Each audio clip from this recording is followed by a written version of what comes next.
Bonjour à tous et à toutes à cette deuxième vidéo qui concerne le premier TP qui est porté sur les consignes de sécurité et l'ensemble du matériel utilisé dans un labo de chimie.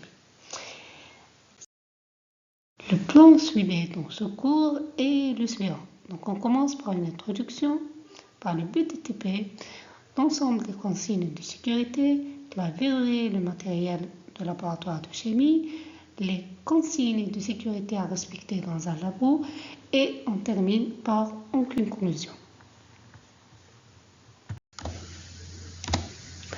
Alors, comme introduction, les travaux pratiques permettent de mettre en pratique les concepts théoriques appris au cours.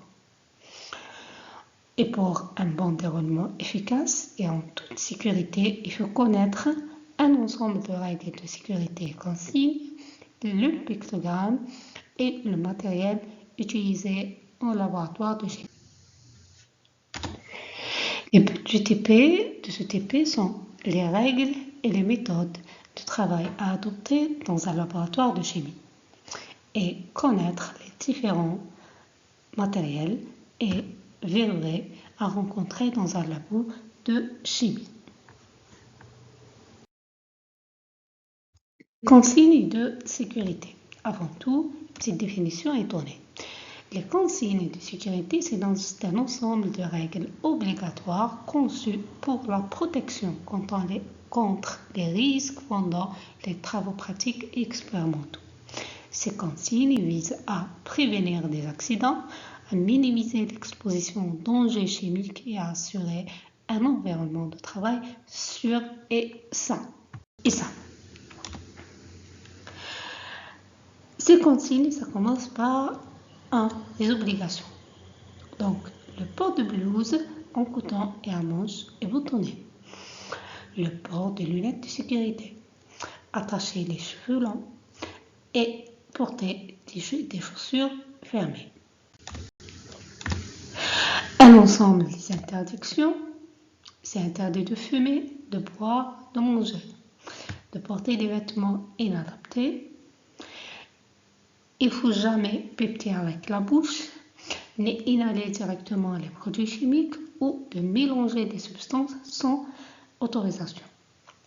Ne jamais laisser votre paillasse encombrée. Il est interdit aussi de bloquer la voie ou les voies d'accès avec le matériel ou des produits chimiques. Ne jamais utiliser des substances volatiles ou dangereuses en dehors des hôtes aspirantes. Ne jamais jeter également ces produits chimiques dans les éviers ou les poubelles ordinaires.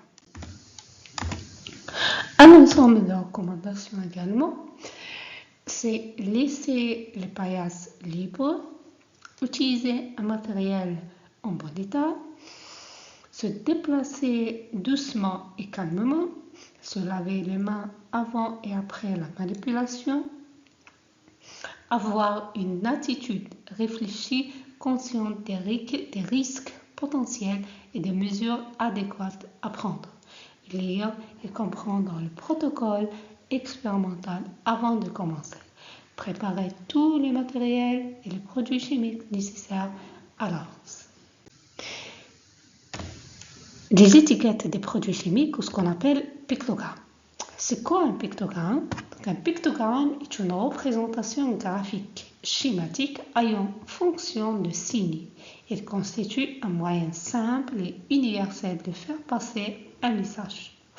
Le rôle principal est la sécurité des personnes en minimisant le risque d'accident sur le lieu de travail. Tous les types de panneaux sont nécessaires lorsque la situation ou le lieu présente un risque pour la santé ou la sécurité de toute personne. Voici donc l'ensemble des pictogrammes et leur signification.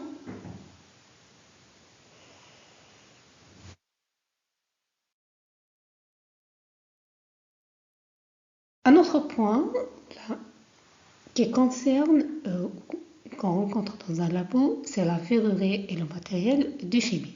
Donc, dans cette figure, vous avez un ensemble de matériel et la verrerie qu'on rencontre dans un labo de chimie. Donc, on a un ensemble de matériel qui est gradué, des clairlins, Fischer, des queues, une éprouvette ou une fiole jaugée. Vous avez également des tubes à essai, des flacons, vous avez un entonnoir ou une piscette et vous avez également une balance qu'on utilise souvent pour peser ou pour peser les différents matériaux. On a également les burettes qu'on utilise pour les titrages.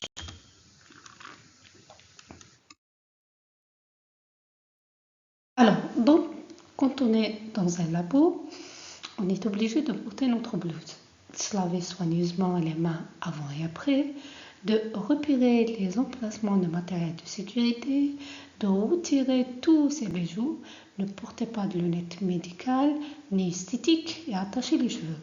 Se protéger pendant les manipulations en portant des lunettes, des masques, des gants, etc. Et surtout, il ne faut pas laisser traîner au sol ou sur les paillasses votre affaire. En conclusion, la compréhension approfondie des règles de travail, sécurité, connaissance détaillée du matériel de labo sont indispensables pour mener un bon travail pratique de chimie. Ces éléments garantissent la sécurité des étudiants et surtout la fiabilité et la précision des expériences réalisées. Sur ce, je vous remercie pour votre attention.